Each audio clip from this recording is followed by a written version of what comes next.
My name is Alan Wilkins. I'm the director of the Faculty Center.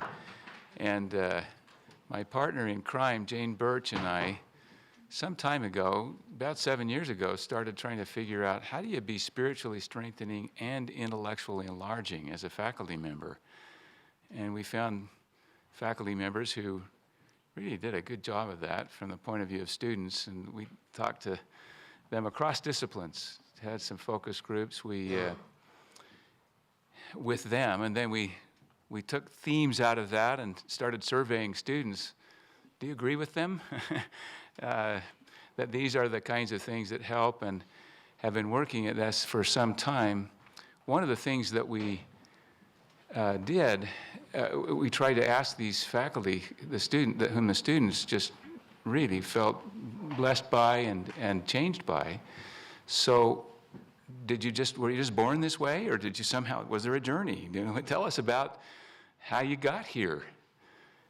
And it was hard for them to sort of unpack, and we thought, well, let's give them a little more time then, and we'll create a lecture series and give somebody, several months to think about this and put them on the spot and let them tell us their story.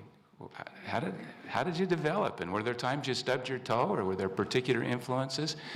Not that everyone would have a journey story that sounded just like that, but that maybe somebody's story would inspire somebody else, and that we'd have lots of them who would suggest, here's a process of becoming that we're all engaged in as disciples of Christ and as people who are pursuing disciplines. And so this is an invitation for you to listen to their journey story and to think about your own.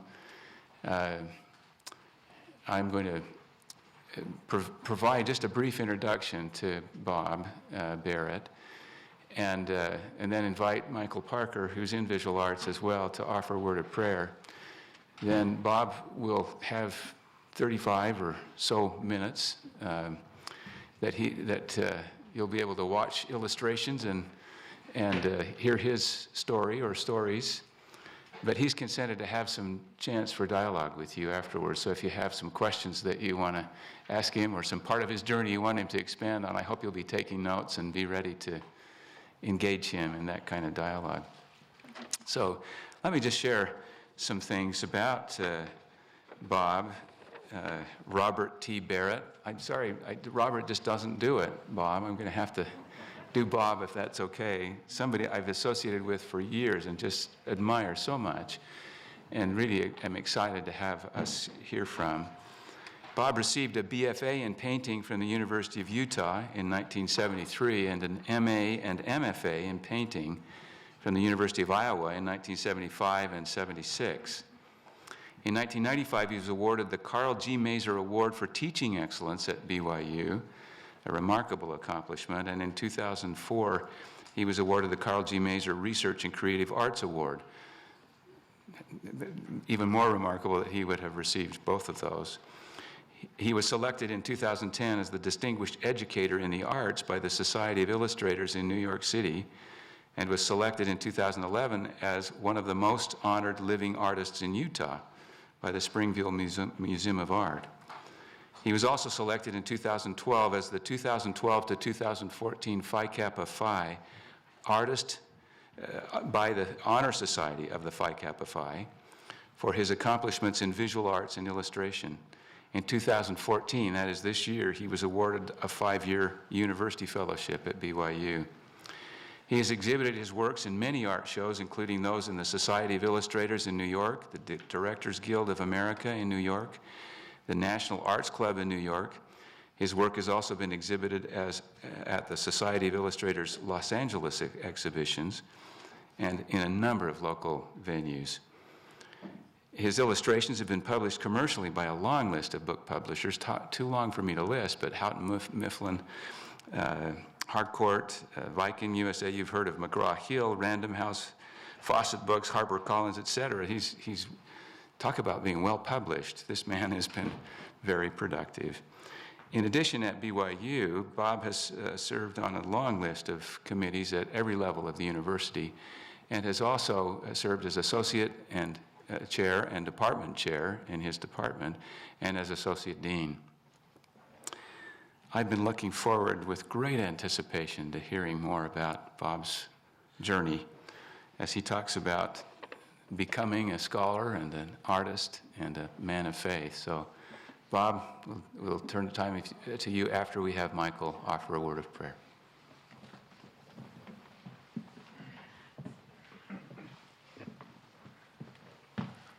Well, I appreciate that introduction, Alan. My wife and I have been attending a few funerals of late, and feels just a little bit like a funeral for the living.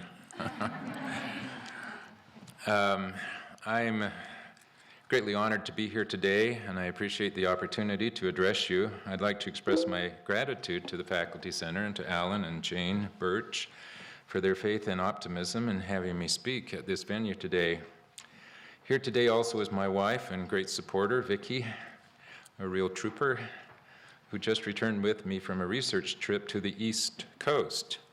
She has accompanied me years ago to graduate school at the University of Iowa for 3 years, as well as doing postgrad work in Berlin for a year. This is all the more remarkable as she indicated when I proposed to her that she did not want to support a husband who was going to be attending school for several years. Several of our children are also here, including my son, Eric, a graphic designer, and the 8th of our children to attend BYU. I have 2 brothers and a sister, all of whom ended up in careers associated with education. They are all in attendance today, as well as my dad, who is now 92 years old. My 2 brothers have been on the faculty at BYU in the College of Math and Physical Sciences. Reflecting on the difference between their college and mine, which is the College of Fine Arts and Communications, a Jack Handy quote comes to mind. Instead of having answers on a math test, shouldn't we just call them impressions? And if you got a different impression, so what? Can't we all be brothers? It's also great to see a number of my colleagues and students here as well. As I speak today, again, I'm going to get this started. There will appear projected images of paintings and illustrations I've completed over the course of my 30-plus years here at BYU, plus in a few cases some working studies for those images, including sketches and color comprehensives, which will also appear. I believe there are a couple of classroom demonstrations and a life drawing demo in the presentation as well, which should be moving on, and it is not.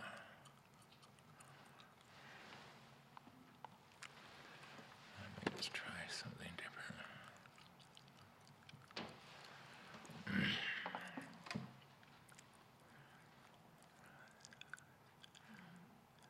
Let's see if this is going to work.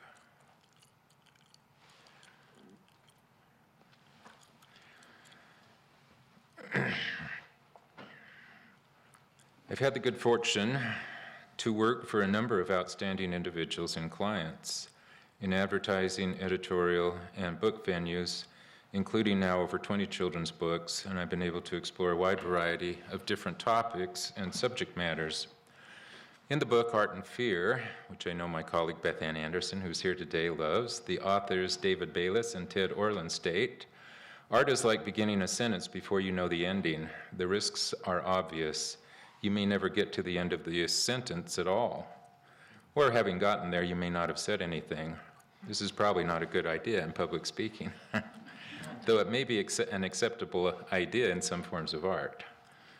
Hopefully, I will not get to the end of my remarks today not having said anything, but if I do, I hope you will have had a chance to look at some interesting pictures along the way. Today I began by referencing a process by which some difficult problems are solved. That is by breaking down big challenges into manageable steps. On May 25th of 1961, before a joint session of Congress, President John F. Kennedy delivered a speech wherein he stated that the United States would set as a goal the landing of a man on the moon and returning him safely to the Earth by the end of the decade. On July 20th of 1969, Neil Armstrong set foot on the moon, exclaiming, "One small step for man, one giant leap for mankind." Parenthetically, on that same night, I had the final interview for my mission with our stake president, Russell M. Nelson, now a member of the Quorum of the 12. I stood in the doorway of our basement watching the television until Armstrong's foot touched the surface of the moon, and then ran over to the president's home. So how did it happen that we were able to accomplish such a formidable task, to put a man on the moon and bring him home safely? By breaking that big task into smaller, more manageable steps, we're told. There is a long-standing process in traditional art and illustration by which the final creative work is finished, and that includes breaking things down into manageable parts. And this is some of the manageable parts of a mural I just completed for the School of Education.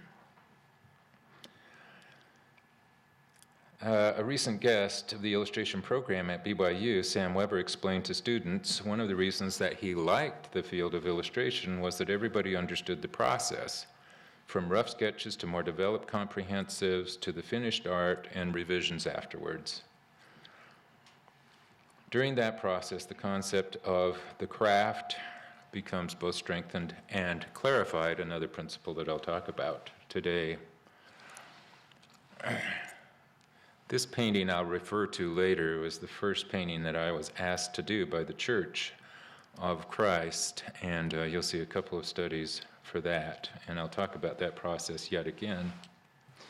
The process, or the principle, was reinforced to me when my program took students several years ago to a Leonardo da Vinci drawing exhibition at the Metropolitan Museum in New York.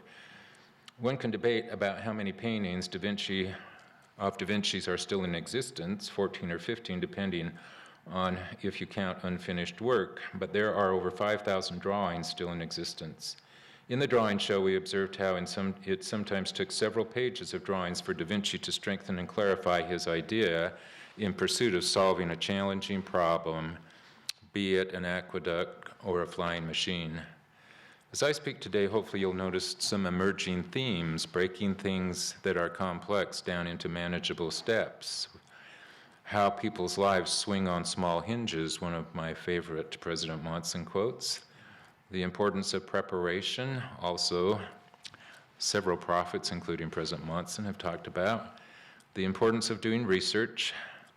For many, this is a very exciting part of the process. The notion of mentors and mentoring and the role of frustration along the way, as well as timing. A colleague of mine, who I'll reference also later, helped me understand that pounding the pavement helps you be in the right place at the right time, and there is a little bit of control over timing and the ability to adapt or change. So quoting President Monson, he said, "The gate of history swings on small hinges, and so do people's lives. When the time for decision-making has come, the time for preparation has passed." The architect Frank Lloyd Wright observed, "In much of our preparation, we don't really know what we're preparing for." I grew up in a family that was artistic and liked to make things. My beginning years were spent in the small mining towns of Tooele and Moab. My parents were not professional artists, but both drew and painted. My father made copies of master paintings, while my mother painted local scenery, often on location or in plein air, as they say. They often worked together creating art for the cultural refinement lessons my mom taught in Relief Society, especially for the plays of William Shakespeare. One early memory is of stacked canvases and the smell of oil paint coming from inside our front closet, a magical moment for me. Our travels and family vacations took us to a number of different and sometimes exotic places, but often to art museums and aesthetic venues of various kinds. My parents had a library in our home and subscribed to a number of magazines as well, large in format in those days and filled with grand-scale art and illustration. In the tradition of my father, I copied my first painting in oils from one of those magazines while in the 5th grade. My father loved classical music, and we always knew when it was bill paying time, as a Beethoven symphony or an opera by Puccini was being played on the phonograph. Later in life, I realized how much my siblings and I were exposed to art and culture in those growing up years, which I'm confident is something we did not totally have a genuine appreciation for at the time. My mom and dad were also voracious readers. My mom read to us at bedtime and taught us that we could, through books, have access to some of the greatest authors, philosophers, and artists, regardless of whether they were alive or dead. A great lesson. While playing Little League football, I learned another important lesson from my dad. He had come to watch us practice, and following the practice, we ran laps, and I happened to come in last. On the way home in the car, my dad remarked that he had noticed that I had come in last, and in his quiet way, he let me know that I would not do that again. He told me he didn't care if I finished in the first place, but I should not accept being last as an option. Another important lesson for me. The books my mom read to us were often illustrated. I didn't realize at that time that there was a difference between illustration and fine art. Later, I became aware of both differences as well as perceived differences. Norman Rockwell, who I just mentioned, was always considered to be merely an illustrator until the Guggenheim Museum in New York, a bastion of modern art, mounted a major retrospective of his work a few years ago, adding both discourse and confusion to the issue. The majority of my career has been spent moving between the arenas of painting and drawing, or fine art and illustration or applied art. I was informed at the time of my hire at BYU that my background in both areas was perceived to be a positive thing. For every academic discipline has its principles and processes, and illustration is no different. Part of the training involves learning how to draw well. It is foundational to the illustration discipline, as well as knowing how to design and tell stories visually. Knowing how to draw well gives students both confidence and conviction. Students in illustration need to learn to see as an artist sees, and learning to draw offers the simplest and most direct way to achieve this, together with the importance of drawing, the importance of learning design principles, the concept of opposites, design anatomy, and composition and color are all important. Let this be plain to all, said Michelangelo. Design, or it has been called by other names, drawing, constitutes the foundation, head, and the substance of painting and sculpture and architecture and every kind of visual art. Let him who has attained the possession of this power be assured that he possesses a great treasure. When properly understood, the discipline of drawing can give an artist the ability to communicate visual ideas with conviction while simultaneously developing an inherent sense of confidence in both one's craft and one's vision. Ability supports both concept and imagination and offers a pathway to lifelong learning. These are a few of the principles I've tried to communicate in a book I wrote on traditional life drawing, and you see a few of those images on the screen right now from that book. But now hath God set the members of every one of them in the body as it hath pleased him. Now are they many members, and yet one body. And the eye cannot say unto the hand, I have no need of thee, nor again the head to the feet, I have no need of you. 1 Corinthians 12:21. That is Paul speaking to the church in his day, but those principles are relevant to those trying to learn drawing principles today, especially regarding the human body. Design anatomy, I sometimes refer to that integrity between relationships that exist between the parts of the human body. The mind, the soul, becomes ennobled by the endeavor to create something perfect, said Michelangelo, for God is perfection, and whoever strives after perfection is striving for something divine.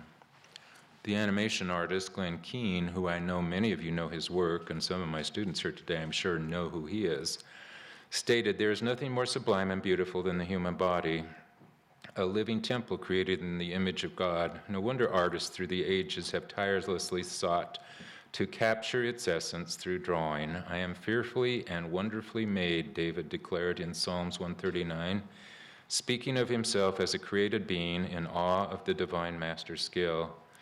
When we draw the human form, we attempt to capture the human spirit dwelling in flesh and bones. It is a noble pursuit worthy of a lifetime. So ends Glenn Keane. President Kimball, on one occasion, when looking at the statue of David by Michelangelo, exclaimed, "It inspires to adulation." The word illustration comes from the Latin root illustrare, which means to illuminate or to make bright or to light up or enlighten.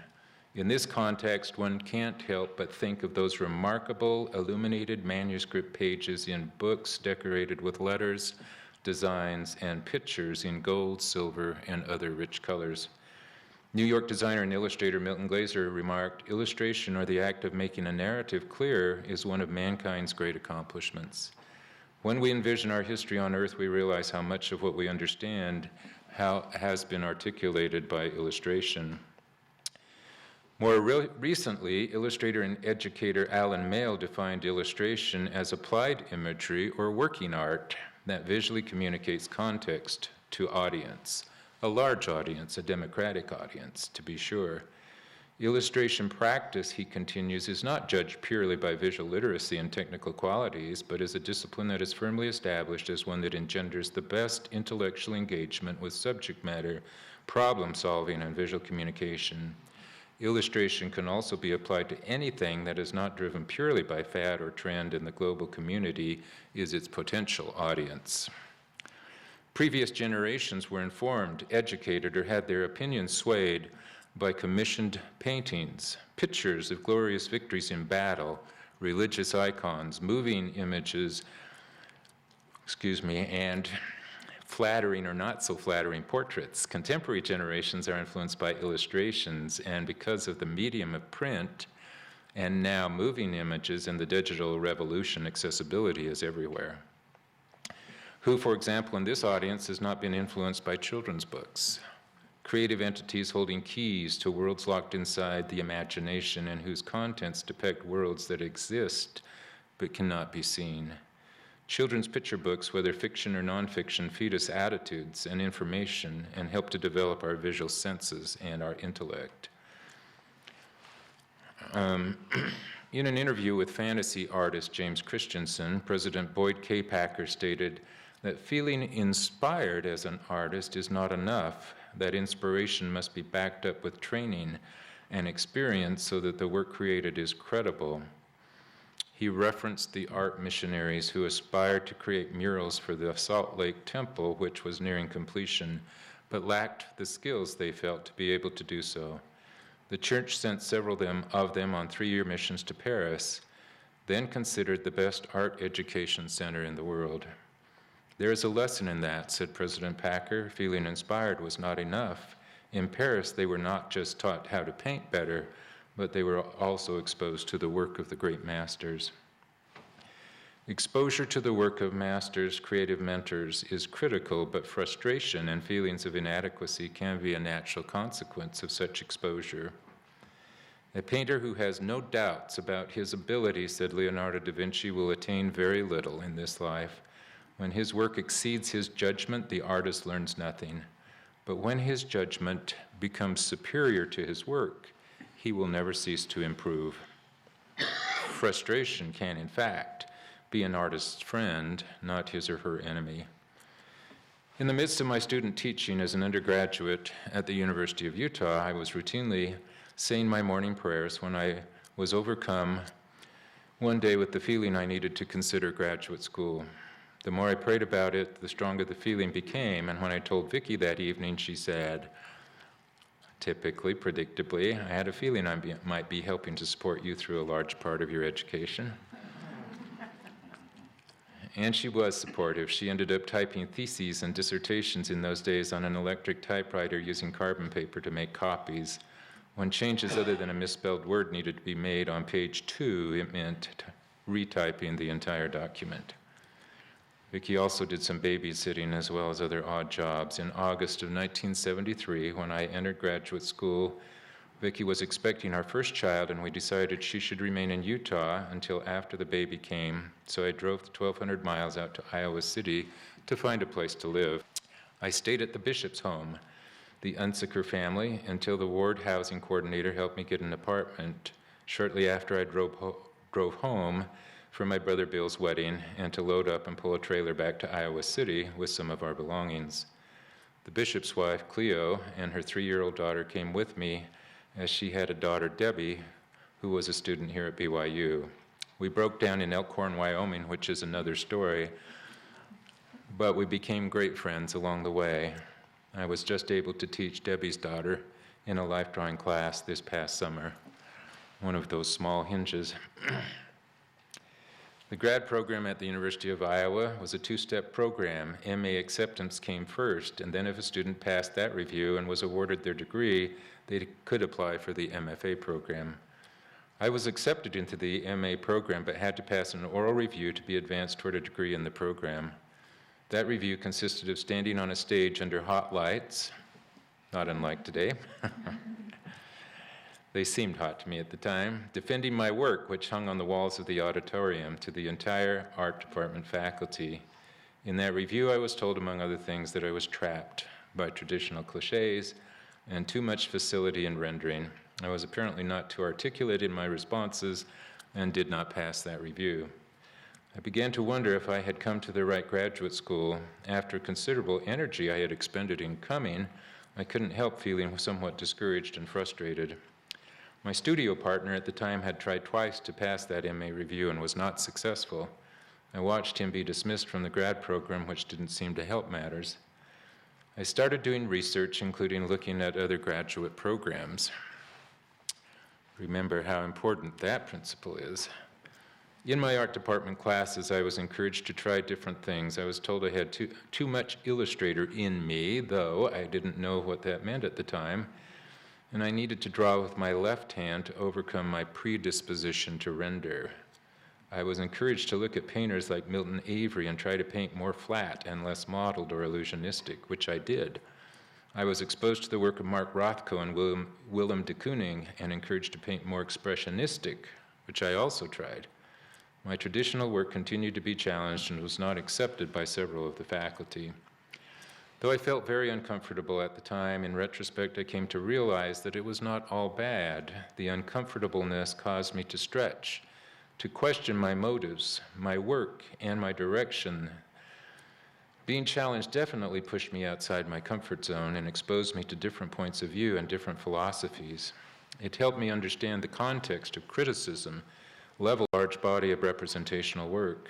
I also came to realize why it was possible to be drawn toward figurative work and develop a justification for doing so. As I researched other figurative artists, I realized I was not alone.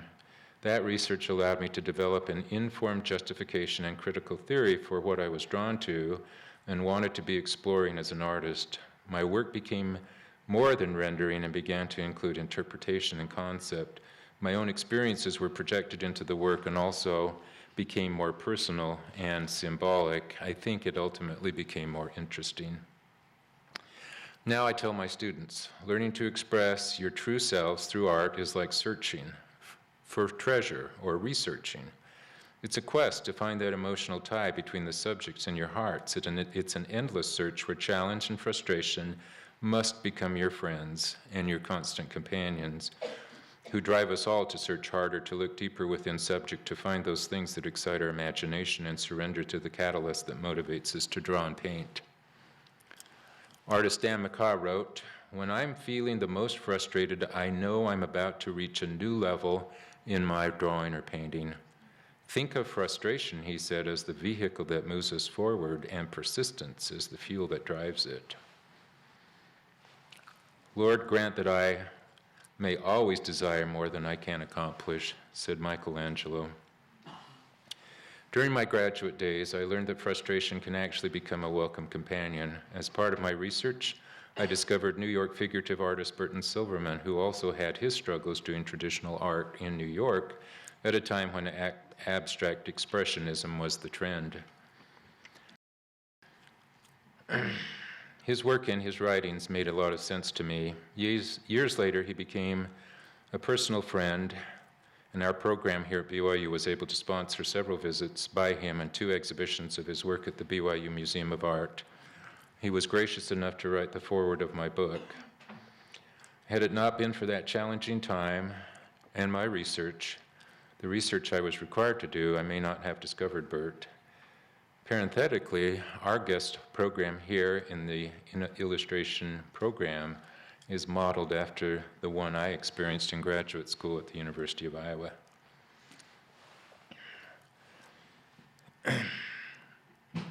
Though told at one time I had too much illustrator in me, I didn't know much about the discipline of illustration at that time.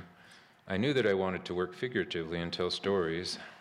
I wanted to diminish psychic distance between the object and the viewer. At least that's what I wrote in my MA thesis. I took a class entitled The Sociality of Art, which got me into another building in which was located the Office of International Education. I stopped in to inquire more about the opportunities for which I might be qualified. Another small hinge.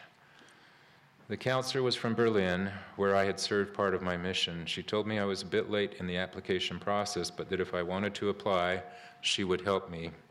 It was close to Christmas, and our family drove home for Christmas, and I asked my mom and my cousin, or a cousin of my wife, what their opinion might be, and bolstered by their encouragement, I returned to Iowa and began the process. There were a number of challenging steps to complete. Among other things, I had to schedule an interview with the chair of the German department who was going to assess my language competency. We talked about a variety of things, as I remember, including the German Expressionists, the Blue Rider Group. Emil Nolde was a favorite artist of his. On leaving the chair's office, he remarked, "Would you mind if I asked you a personal question?" To which I replied, "No, go ahead." He then asked if I was a Mormon. I responded, "Yes. Why do you ask?" He said, "I never meet with individuals who are not natives that speak the German language as fluently as do Mormon returned missionaries." I accepted that as both a nice compliment to me personally, and also to the other missionaries who had served German-speaking missions and whom this chair had met. After several months, I was notified that I was awarded a German academic exchange grant to study in Berlin for a year. After selling our car, a 1967 Mustang, and several of our belongings, we purchased a truck and traveled back to Utah, where we sold some antiques that we had acquired in the Midwest. We left for Germany, where we encountered yet additional challenges, trying to purchase a car there, which did not pass inspection, taking the train to Berlin, not having housing when we got there, living with a German family for a month while we looked for housing, having some other false starts. But finally, we found a place in Neukölln, and our son Blake was born shortly after that in a women's clinic, and we encountered some challenges with his health shortly after that. Spending a year in Berlin with a young family, 3 children, was not an easy experience, but it ended up being a very impactful experience for me and our family. I didn't realize what an impactful experience that would end up being.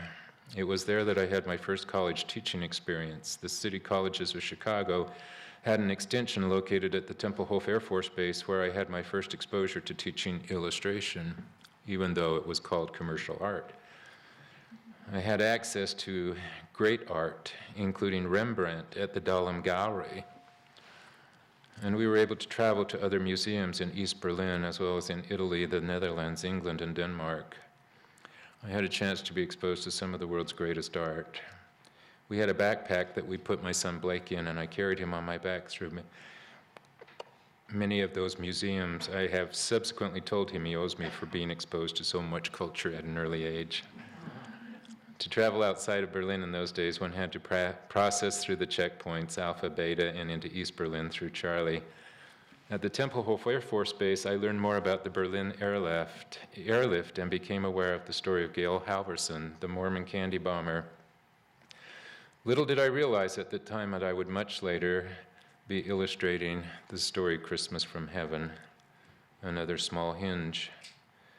Last Christmas season, I had the opportunity to meet Gail, then again in March when I sat next to him and his daughter at dinner. "I've been wanting to meet you for a long time," I said. He responded, I've been wanting to meet you for a long time as well." I related to him how I had lived in Berlin doing postgraduate work, and I taught classes at the air base there, and had learned more about the airlift and his story, but never imagined I would be illustrating it one day. He told me his father used to say, "Out of small things come great things," to which I responded, "That sounds almost scriptural." He responded, "Well, you and I both know it is." To study the drawings of the masters, whether you call them illustrators or artists, is to learn that artistic accomplishment combines both highly developed visual sensibilities and articulate practical skills. In most forms of human endeavor, there appears to be no substitute for shaping natural abilities through discipline. In fact, the development of understanding appears to be more liberating than restrictive.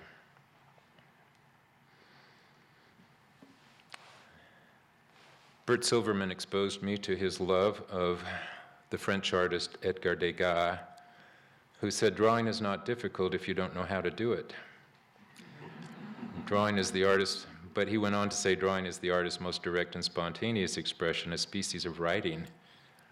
It reveals better than does painting his true personality. In drawing, a transformation is effected during which the imagination collaborates with the memory. On a recent visit with students to Blue Sky Animation last year, one of their storyboard artists referred to his creative output as visual writing. At the end of our study in Berlin, we contemplated seriously the option of staying for another year, but we decided to return to Utah. Once there, I visited an illustrator I had known superficially who was working at an advertising studio in Salt Lake. His name was Dale Kilborn, and he gave me an informative critique about my work. He told me I could be successful at doing illustration if that was a consideration for me, and that the secret to securing assignments was being in the right place at the right time.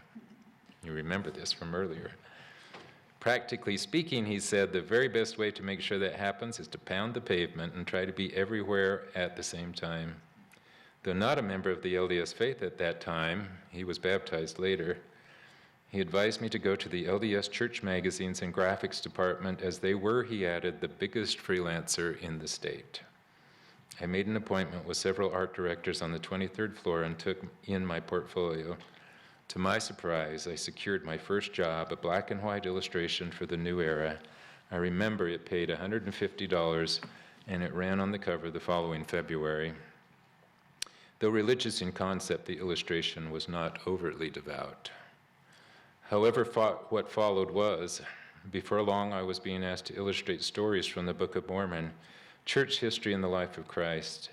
I remember being asked to paint Christ for the first time. It was the story of Christ healing the man with the withered hand, which was showed earlier. I remember being a bit overwhelmed at the time with a subject that had been dealt with by some of the greatest artists of all time. One of the things that makes painting Christ a difficult subject is the fact that there are so many different opinions by different individuals regarding what he should look like.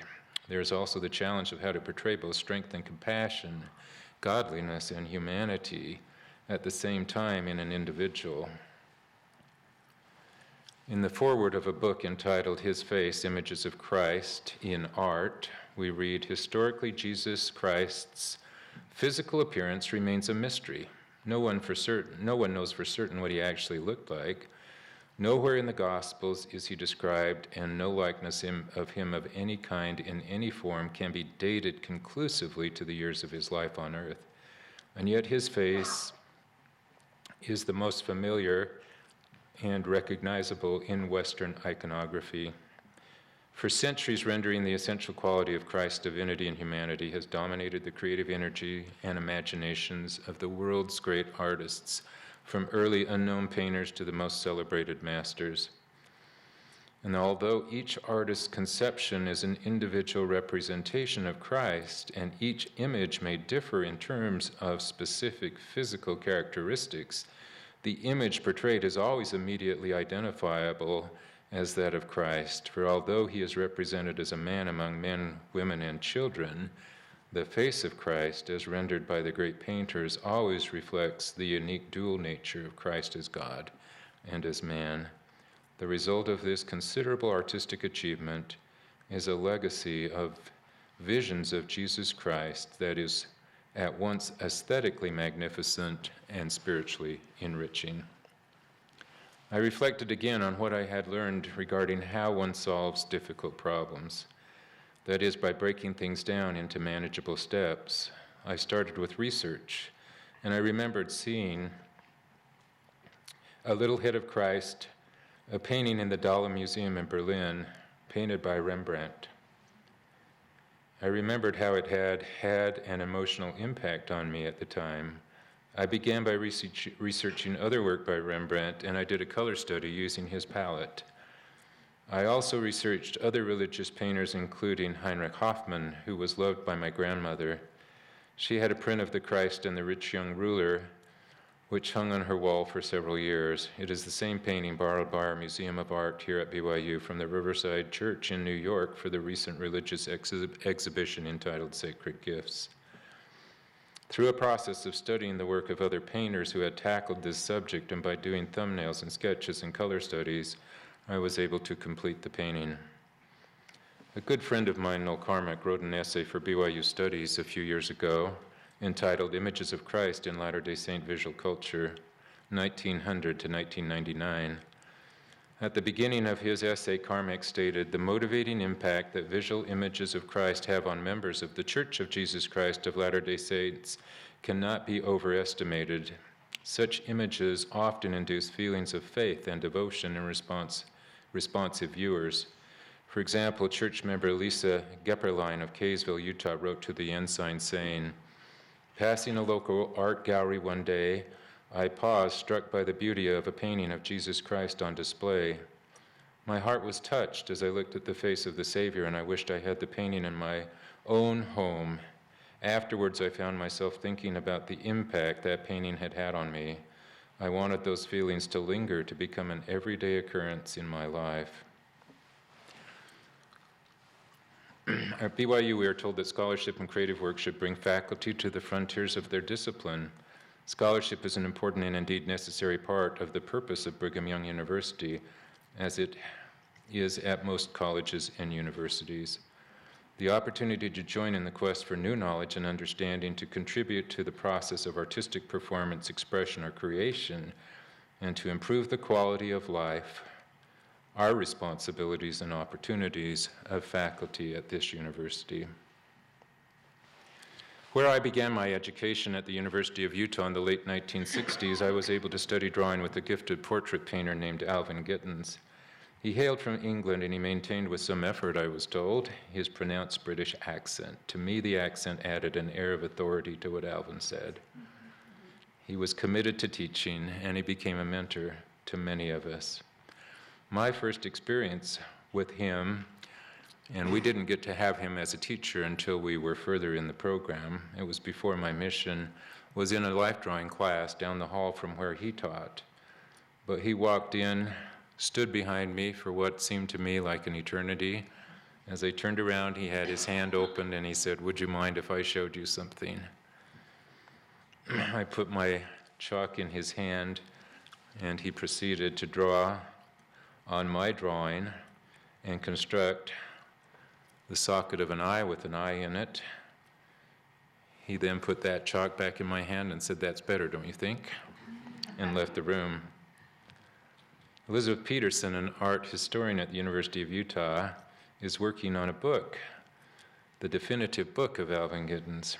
She came down a couple of years ago and interviewed me, and she asked me how many classes I had taken from Alvin Gittins. And I said, "I have a pretty good memory, but that I don't remember." After she left, I realized that I'd gone to classes that I was not registered for on his invitation, because he was more interested in my learning and our learning than whether we were officially registered in his classes. A good friend, Bill Whitaker, once told me he also studied with Alvin Gittins. The wonderful thing about Gittins was that we continued to learn from him even after he passed away. And as I reflected upon that thought, it occurred to me, because he taught principles and not just anecdotal information, was one of those reasons that his influence lasted. Like the scriptures, as we change, different scriptures become more relevant and more applicable. So do our mentors, but those best ones that we've had endure. It is my belief that a faculty that engages in both teaching and creative work heightens the learning experience of the students it teaches. The excitement of learning and discovery obtained from creative activity, as well as exposure to the latest concepts, continually filters down to the classroom. This process, important at all levels of educational enterprise, is critical to higher education. What students so often seek is proximity to professors. We often refer to this as mentoring, and BYU University has dedicated significant resources to helping it happen. Last year when I was in Atlanta, I met a Ghanaian artist named Sam Adekwe. Sam wrote a book, How Successful Artists Study, which is actually a result of prayer and meditation. In that book, toward the beginning, he says all students have what it takes. to turn their artistic abilities into the realization of their dreams. But what is needed for things to happen is hidden until they search for it. All students have the potential to be as good as they envision themselves capable of becoming. Through my artwork, I've had an interesting series of experiences meeting individuals that I otherwise would never have met, including one day President Monson.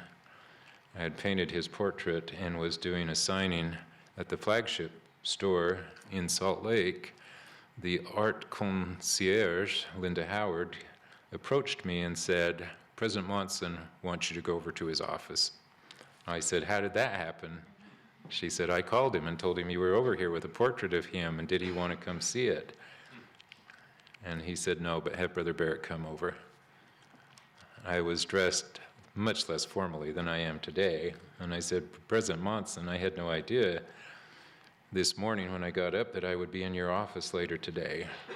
He was most friendly and congenial, beckoned me to have a seat, and said, "Let's see the painting." Winking at me and looking at his secretary, he said, "Doesn't he look like a compassionate, genuine, kind, benevolent person?" And then he remarked to me, "My secretary knows how to take this abuse. I've been giving it to her for over 30 years. My daughter Ann was with me at the time, and we went over to the Historical Museum where we ran into L. Tom Perry and chatted with him for a minute. My daughter then said, "Well, you've met the prophet and a member of the Quorum of the 12. Let's go stand on the corner and see who else comes by." When I got home, I said to Vicki, "Shake that hand, this hand." More recently, I've come in contact with a man named Don Mullen, who is currently heading up a world peace movement in celebration of the centennial of that event, the Christmas truce of 1914. I illustrated a book back in 2003, and Don saw that book and contacted me and asked me if I would be willing to donate those paintings for a permanent exhibition in the crypt of St. Nicholas in Messines, Belgium. And Jeff Lamson from our college is on his way over there today to meet the mayor. He invited me to come, but I told him I had this talk to give today. Nonetheless, I will pack up those paintings and send them.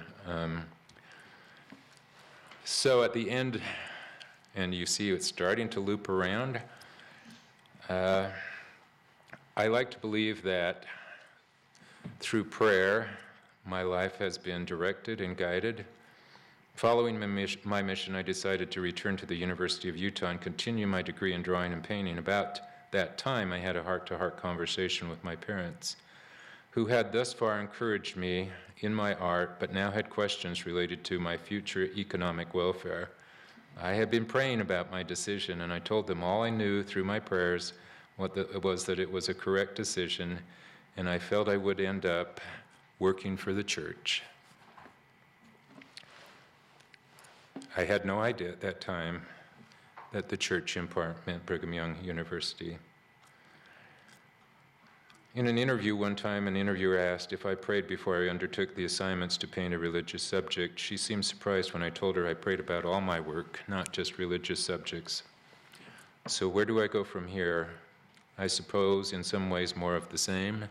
One of my colleagues said, "The university just gave you a 5-year fellowship. They don't want you to retire." Trying to be a better artist, a better teacher, a better father, a better husband, a better brother, better son. I'm in the process of writing another book, this time on color and temperature and painting and direct painting. I aspire at some time to do more work for LDS temples. President Packer has said, we're building a lot of temples and they need a lot of art. I love this quote by President McKay, and I think I'll close with this. The aim of education is to develop resources that will contribute to one's well-being as long as life endures, to develop power to become one who can face life with courage, to meet disaster with fortitude, and to face death without fear.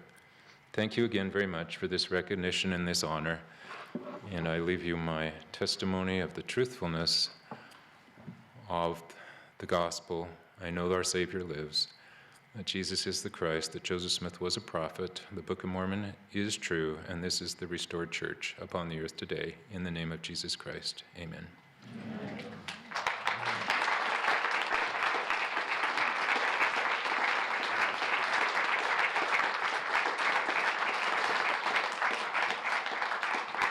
Alan, I guess we have a few minutes if anybody has a question.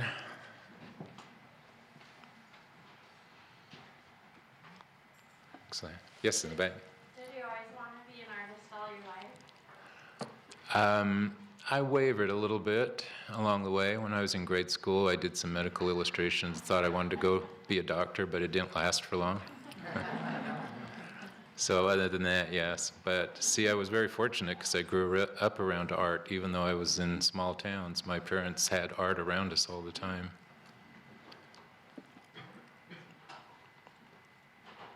Yes, Normandy? Have you what influenced you when you were in Berlin? When I was in Berlin, what influenced me?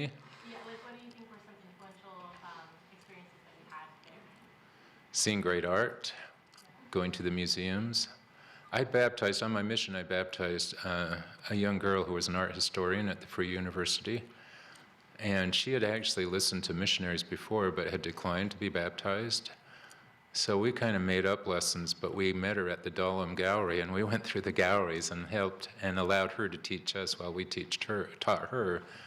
We later became pretty good friends. She had married a non-member, and he came into the church, was the Elders Quorum president. She was in a Stake Relief Society presidency at the time, and we got together quite often while we were there. But the school was interesting, you know. It was an academy of arts. It's now a university. We had models available 6 days a week in a room where you could just walk in, and sometimes I was the only one in there with the model drawing, but they were presented to us as a resource to get better at drawing, so that was great. Going through some challenging times was not bad. Teaching, my first college teaching experience at Temple Hope Air Force Base was great, because I started to think about, was this what I want to do, you know, for my livelihood as be a teacher? So a variety of things, and things that I didn't even know at the time that later came to bear. That first painting I did of Christ, I was so influenced by that little head of Christ that I'd seen in the museum there in Berlin. No idea that it would come to bear in that challenge that I faced later on. Yes? Is there a work that you've done that has been the most meaningful to you, or one that? Hopefully the next one. No. I don't know. It's a good question. Some of the paintings I've done for the church have a big impact on me. You know, I hope they have an impact on other people. Sometimes, you know, an artist gets letters from people who talk about how their work had changed their lives, you know, and I think when you deal with religious subject matter, it's almost built in a way, you know, to project values about Christ or his ministry or, you know, his benevolence or his kindness or his reaching out, you know, to lift us all up. So those things I think probably are maybe a little bit more meaningful, but the Candy Bomber book was a great experience, you know, meeting Gail Halverson. I loved those illustrations. I received some professional recognition for them as well, which makes me think that it transcends my own personal experience, you know. Which you hope. I mean, you hope the work that you feel strongly about also others will feel strongly about. Yes? How did you try to balance your family life with your continual art learning? With the help of a great partner.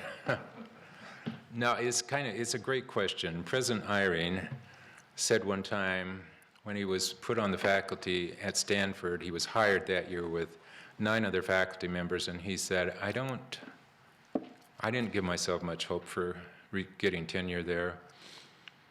But on top of all of that, I was asked to be a bishop, he said, in the church, and I gave up any hope of being tenured at Stanford. And he said, but when I did receive tenure, I was the only one of the 10 of us that joined that received it. So he said sometimes the Lord makes up for those time commitments, where we spend devoted service in the church. I think some of the most productive times that I ever had as an artist was when I was serving as a bishop on 2 different occasions. And I don't claim that I had that much stamina. I think that the Lord somehow blessed me, In fact, I know He did. Yes? How did you approach your first painting of Christ, something that you've never done before? Well, starting with prayer, then saying this is a complex thing, research, and looking at other artists, specifically Rembrandt, the little head of Christ, then Heinrich Hoffmann, then Karl Bloch, then, a whole list of other people from Titian to Michelangelo to Leonardo, and then just breaking it down into the small steps. Let's do thumbnails, let's do sketches, let's do comprehensive tonal studies, let's do a color study or two, All of that gave me more conviction that I could do that, right? Because it's an overwhelming thing to think about, like putting a man on the moon and bringing him back safely, right? It happens by breaking it down into manageable steps. At least for me, that worked. Okay, Alan, I think we're there, right?